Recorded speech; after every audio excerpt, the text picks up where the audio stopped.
ദൈവതിരുനാമത്തിന് മഹത്വം ഉണ്ടായിരിക്കട്ടെ. നോമ്പിൻ്റെ 33-ാം ദിവസം ഈ ഭവനത്തിൻ്റെ തണലിൽ ഒരിക്കൽ കൂടി ദൈവവചനവുമായി നിൽപ്പാൻ കർത്താവ് തന്ന കൃപയ്ക്കായിട്ട് സ്തോത്രം. ഈ അവസരം ഒരുക്കി തന്ന ബഹുമാനപ്പെട്ട അച്ഛനോടും ഉള്ള നന്ദിയും സ്നേഹവും ഈ സമയത്ത് അറിയിച്ചുകൊള്ളുന്നു. കഴിഞ്ഞ 33 ദിവസമായിട്ട് നമ്മൾ വചനങ്ങൾ കേട്ടുകൊണ്ടിരിക്കുന്നു.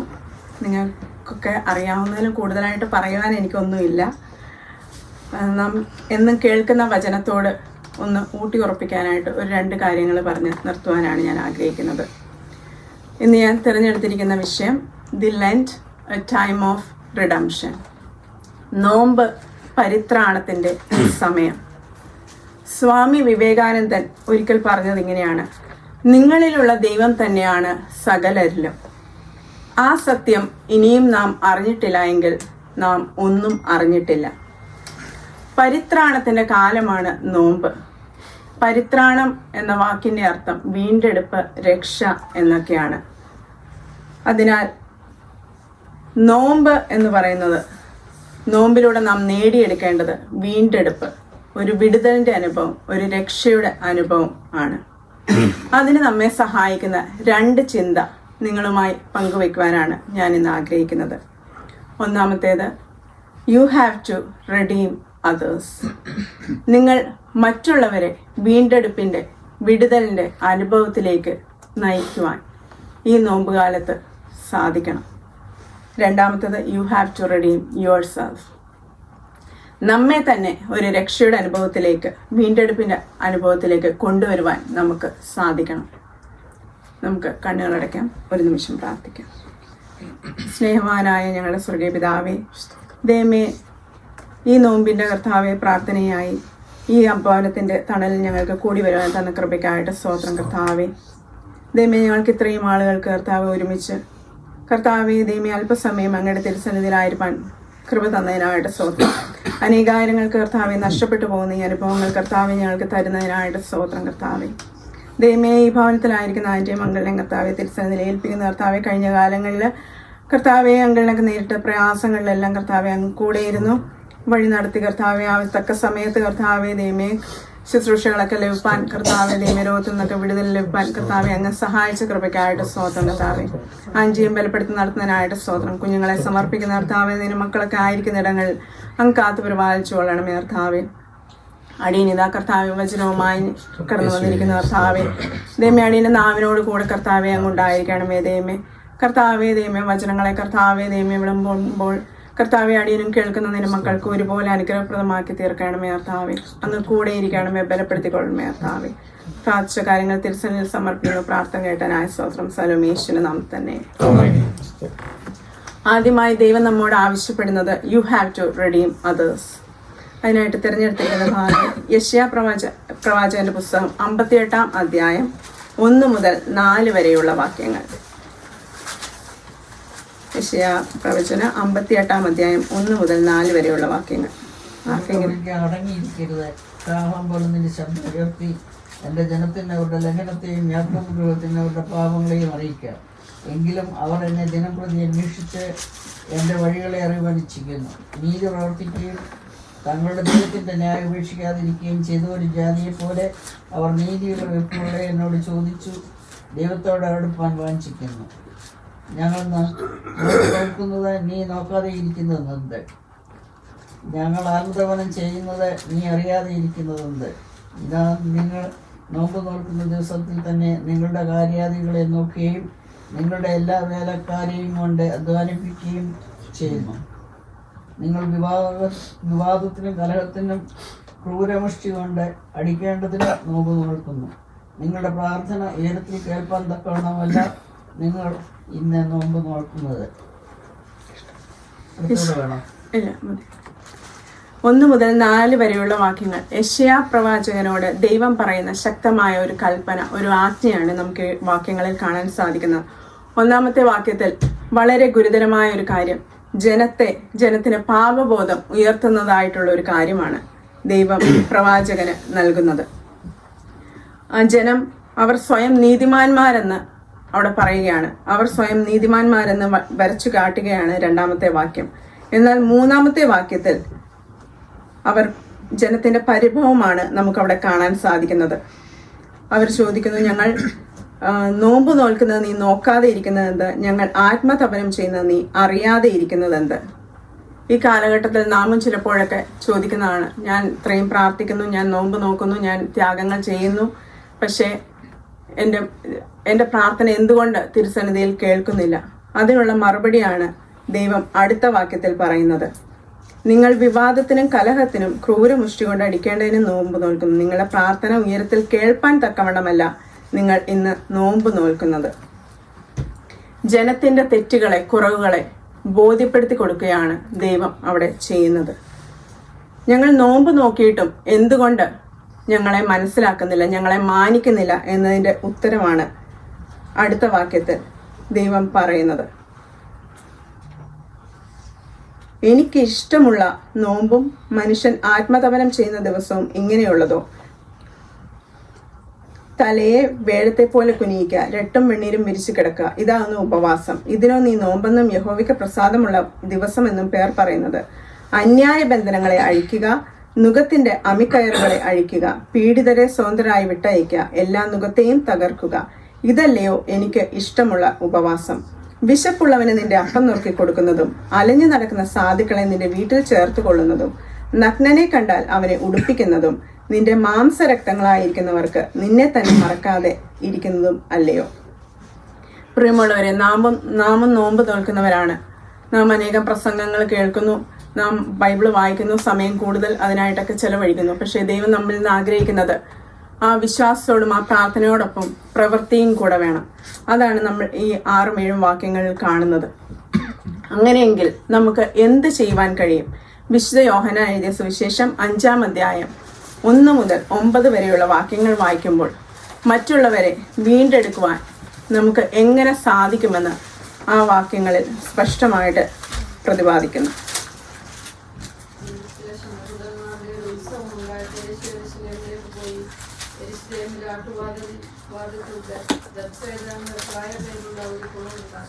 അതിന് 5 മണ്ഡപമുണ്ട്. അവയിൽ വ്യാധിക്കാർക്കുള്ള മുഖന്തം ക്ഷയരോഗികൾ ഇങ്ങനെ വലിയൊരു കൂട്ടം വെള്ളത്തിന്റെ വിളക്കം കാത്തുകൊണ്ട് കിടന്നിരുന്നു. അതത് സമയത്ത് ഒരു ദൂതൻ കുളത്തിലിറങ്ങി വെള്ളം കലക്കും. വെള്ളം കലങ്ങിയ ശേഷം ആദ്യം ഇറങ്ങുന്നവൻ ഏത് വ്യാധി പിടിച്ചവനായിരുന്നാലും അവന് സൗഖ്യം വരും. എന്നാൽ 38 ആണ്ട് രോഗം പിടിച്ച് കിടന്ന ഒരു മനുഷ്യൻ അവിടെ ഉണ്ടായിരുന്നു. അവൻ കിടക്കുന്നത് യേശു കണ്ടു. ഇങ്ങനെ ഏറിയ കാലമായിരിക്കുന്നു എന്നറിഞ്ഞ് നിനക്ക് സൗഖ്യമാകുവാൻ മനസ്സുണ്ടോ എന്ന് അവനോട് ചോദിച്ചു. രോഗി അവനോട്, യജമാനെ, വെള്ളം കലങ്ങുമ്പോൾ എന്നെ കുളത്തിലാക്കുവാൻ എനിക്ക് ആരുമില്ല. ഞാൻ തന്നെ ചെല്ലുമ്പോൾ മറ്റൊരുത്തൻ എനിക്ക് മുൻപായി ഉറങ്ങുന്നു എന്ന് ഉത്തരം പറഞ്ഞു. യേശു അവനോട്, എഴുന്നേറ്റ് നിന്റെ കിടക്കെടുത്ത് നടക്ക എന്ന് പറഞ്ഞു. ഉടനെ ആ മനുഷ്യന് സൗഖ്യമായി കിടക്കെടുത്ത് നടന്നു. യേശു യെരുശലേമിലേക്ക് പോയത് ഒരു ഉത്സവത്തിൽ പങ്കെടുക്കാനാണ്. എന്നാൽ ബെഥസ്ദ കുളത്തിനരികെ വർഷങ്ങളോളം രോഗിയായി കിടക്കുന്ന ഒരു മനുഷ്യനെ യേശു കണ്ടു. യേശു ആ രോഗിയോട് ചോദിക്കുന്നു, നിനക്ക് സൗഖ്യമാകുവാൻ മനസ്സുണ്ടോ?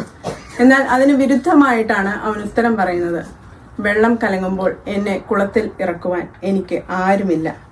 അപ്പോൾ യേശു അവനോട് പറയുകയാണ്, നിനക്ക് സൗഖ്യമാകുവാൻ മനസ്സുണ്ടോ? കിടക്ക എടുത്ത് നടക്കാം. ഈ സംഭാഷണത്തിൽ നാം ശ്രദ്ധിക്കേണ്ട 3 വാക്കുകൾ ആ രോഗി പറയുന്നത്, എനിക്ക് ആരുമില്ല.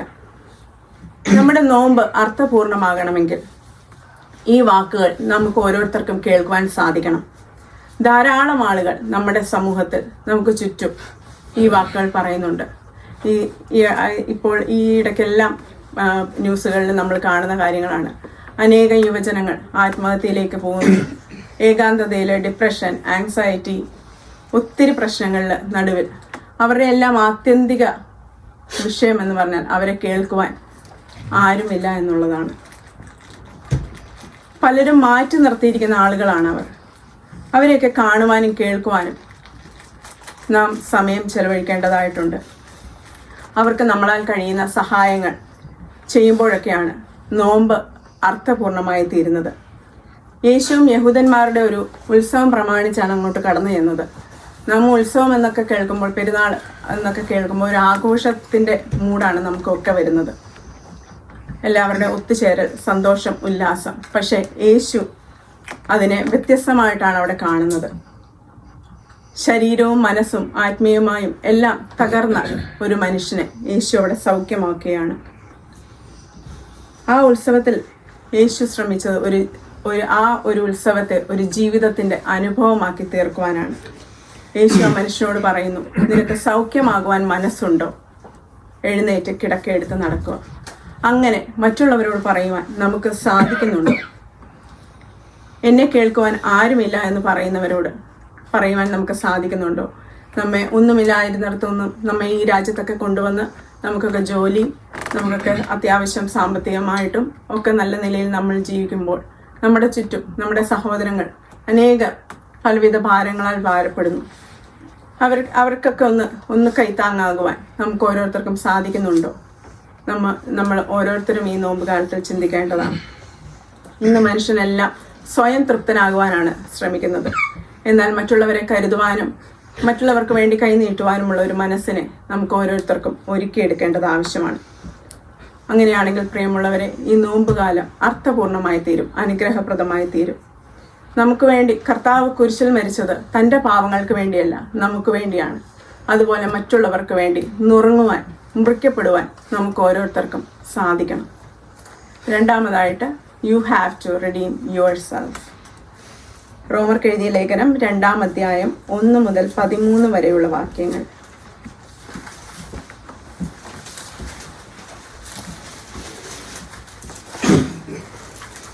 അതുകൊണ്ട് വിധിക്കുന്ന ഏത് മനുഷ്യനുമായുള്ളവയെ നിനക്ക് പ്രതിവാദം പറവാൻ ഇല്ല.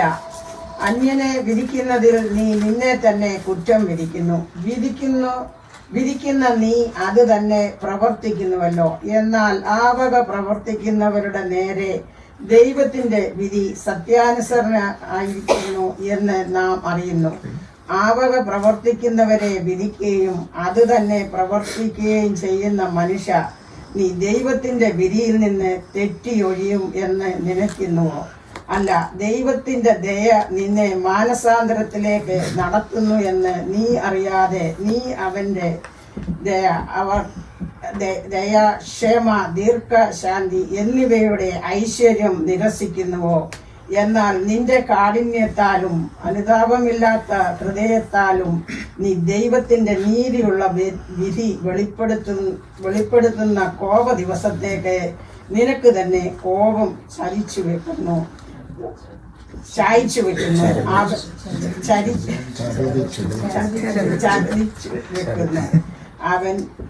അവൻ ഓരോരുത്തനെ അവനവന്റെ പ്രവൃത്തിക്ക് തക്ക പകരം ചെയ്യും. നല്ല പ്രവൃത്തിക്ക് വേണ്ടുന്ന സ്ഥിരത കൊണ്ട് തേജസ്സും ദാനവും തേജസ്സും മാനവും അക്ഷതയും അന്വേഷിക്കുന്നവർക്ക് നിത്യജീവനും, ശാഠ്യം കൊണ്ട് സത്യം അനുസരിക്കാതെ അനീതി അനുസരിക്കുന്നവർക്ക് കോപവും ക്രോധവും കൊടുക്കും. തിന്മ പ്രവർത്തിക്കുന്ന ഏത് മനുഷ്യ ആത്മാവിനും കഷ്ടവും സങ്കടവും ആദ്യം യഹൂദനും പിന്നെ യവനനും വരും. നന്മ പ്രവർത്തിക്കുന്ന ഏവനും മഹത്വവും മാനവും സമാധാനവും ആദ്യം യഹൂദനും പിന്നെ യവനനും ലഭിക്കും. ദൈവത്തിന്റെ പക്കൽ മുഖപക്ഷം ഇല്ലല്ലോ. ന്യായപ്രമാണമില്ലാതെ പാപം ചെയ്തവർ ഒക്കെയും ന്യായപ്രമാണം കൂടാതെ നശിച്ചു പോകും. ന്യായപ്രമാണം ഉണ്ടായിട്ട് പാപം ചെയ്തവർ ഒക്കെയും ന്യായപ്രമാണത്താൽ വിധിക്കപ്പെടും. ന്യായപ്രമാണം കേൾക്കുന്നവരല്ല ദൈവസന്നിധിയിൽ നീതിമാന്മാർ. ന്യായപ്രമാണം ആചരിക്കുന്നവരത്രേ നീതീകരിക്കപ്പെടുന്നത്. ഈ വാക്യങ്ങൾ വായിക്കുമ്പോൾ മുഖപക്ഷമില്ലാത്ത ഒരു ദൈവത്തെയാണ് നമുക്കവിടെ കാണാൻ സാധിക്കുന്നത്. ദൈവത്തിന്റെ സന്നിധിയിൽ ആണെന്നും പെണ്ണെന്നുമില്ല, യവനനെന്നും യഹൂദനെന്നുമില്ല, സമ്പന്നനെന്നും ദരിദ്രനെന്നുമില്ല. എല്ലാവരെയും വിധിക്കുന്ന ഒരു ദൈവമുണ്ട്. ആ ന്യായം വിധിക്കുന്ന ദൈവം നമ്മിൽ നിന്ന് ആഗ്രഹിക്കുന്നത് ഈ നോമ്പുകാലത്ത് നാം ഒരു നല്ല മനുഷ്യനായി തീരുവാനാണ്. ന്യായപ്രമാണം കേൾക്കുന്നവരല്ല ദൈവസന്നിധി നീതിമാന്മാർ. ന്യായപ്രമാണം പ്രമാണിക്കുന്നവർ, ആചരിക്കുന്നവരാണ്. അതുകൊണ്ട് ദൈവം നമ്മിൽ നിന്ന് ആഗ്രഹിക്കുന്നത് നാം ഒരു നല്ല മനുഷ്യനായി തീരുവാനാണ്. നല്ല മനുഷ്യൻ എന്ന വാക്കിന്റെ അർത്ഥം പൂർണ്ണമാകണമെങ്കിൽ അവന് ത്യാഗ മനോഭാവം ഉണ്ടായിരിക്കണം. മനനം ചെയ്യുന്നവനാണ് മനുഷ്യൻ, ചിന്തിക്കുന്നവനാണ് മനുഷ്യൻ.